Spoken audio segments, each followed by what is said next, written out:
Hi folks, this is Jake. Hope you're okay. Today we're looking at this book and we're looking at the uniqueness of the Bible, and we're looking at a 10-part series called A Case for the Bible, and I hope that you find it a blessing.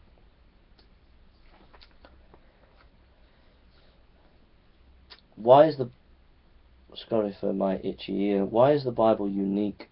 It was written over about 1500 years span, written more than 40 authors, every walk of life, including kings, military leaders, peasants, philosophers, fishermen, tax collectors, poets, musicians, statesmen, scholars and shepherds, for example.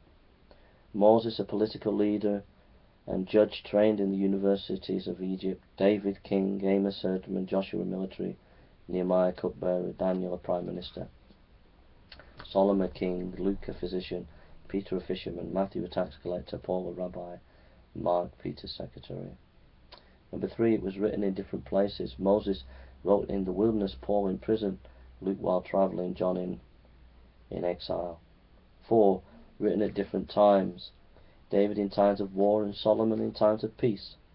5, written during different moods, some writing from the heights of joy, others writing from the depths of sorrow. Written on 3 continents, Asia, Africa and Europe. Written in 3 languages, Hebrew, Greek and Aramaic.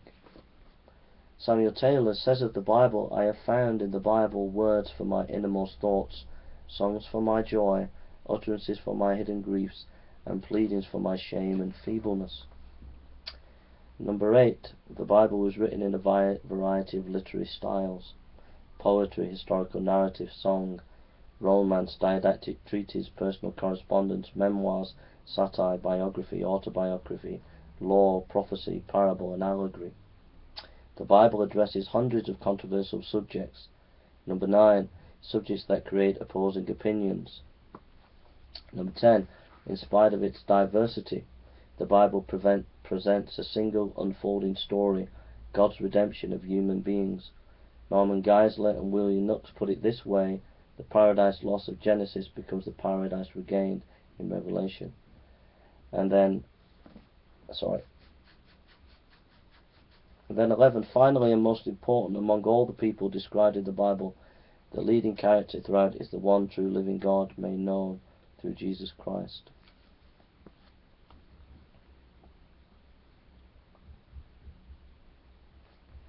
F.F. Bruce writes, the Bible at first sight appears to be a collection of literature mainly Jewish.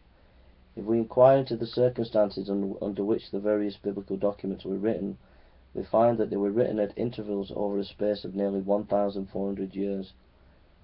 The writers wrote in various lands, from Italy in the west to Mesopotamia and possibly Persia in the east. The writers themselves were a heterogeneous number of people, not only separated from each other by hundreds of years and hundreds of miles, but belonging to the most diverse walks of life. In their ranks we have kings, herdsmen, soldiers, legislators, fishermen, statesmen, courtiers, priests and prophets, and tent makers, rabbi and Gentile physician, not to speak of others whom we know nothing apart from the writing they have left us. The writings themselves belong to a great variety of literary source.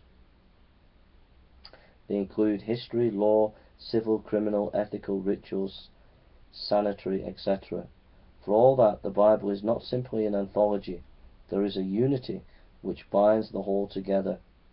An anthology is compiled by an anthologist, but no anthologist compiled the Bible. Contrast the books of the Bible with the compilation of Western classics called the Great Books of the Western World. The Great Books contain selection from more than 4,450 works by close to 100 authors spanning a period of about 25 centuries. Homer, Plato, Aristotle, Calvin, Spinoza, Hobbes, Shakespeare, Tolstoy, etc. While their views share some commonalities, they also display numerous conflicting, contradictory positions and perspectives. So basically, what we're saying is, if you honestly look at the Bible and see all the history, all the different writers over all a period of 1,500 years, It's amazing that there's one theme out of all those different writers and out of all those different books in different literary genres, etc. And that theme is Christ. That itself is a miracle, and you should attest to that fact. You should be willing to be open to that. Alright?